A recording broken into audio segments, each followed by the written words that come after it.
asiatiques et ceux des revendeurs de carburant. Ce 14 mai, quoi qu'il fasse, Christophe Cambalé ne restera jamais loin de son poste radio. Pas question de perdre une miette de ce qui se joue à 500 km de là, à Kampala, en Ouganda voisin. Là-bas, ce lundi, devant la justice ougandaise, comparaît Djamil Mukulu, l'ancien chef de la rébellion les ADF Nalu.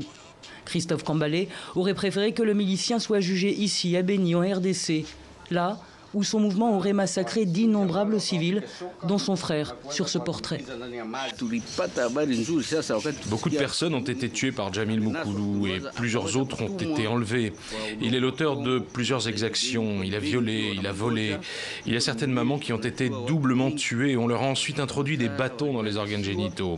C'est pour ça que nous aurions voulu qu'il soit jugé ici, pour que la population de Béni sache pourquoi il a tué les gens. Pour l'heure, on ne sait toujours pas si Djamil Mukulu sera jugé pour les crimes présumés commis à Béni en RDC ou pour ceux commis en Ouganda.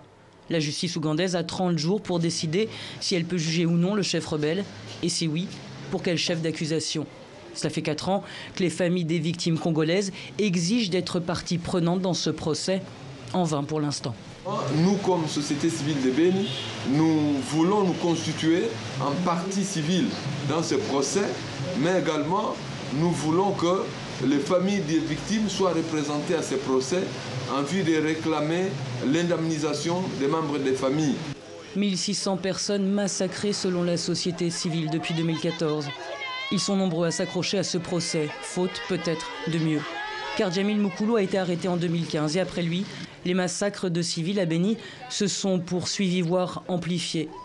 La rébellion des ADF a été créée en 1989 pour défendre les droits des musulmans s'estimant bafoués par le régime ougandais. Mais on ne sait toujours pas quelles sont leurs motivations en RDC. Les autorités congolaises et l'ONU ont toujours accusé ce groupe aux contours flous et aux revendications obscures d'être les auteurs des massacres.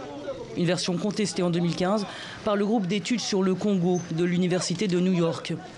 Selon le rapport, toute une série d'acteurs, dont des membres de l'armée régulière, seraient impliqués dans les massacres et dissimuleraient leurs méfaits sous le drapeau des ADF Nalu.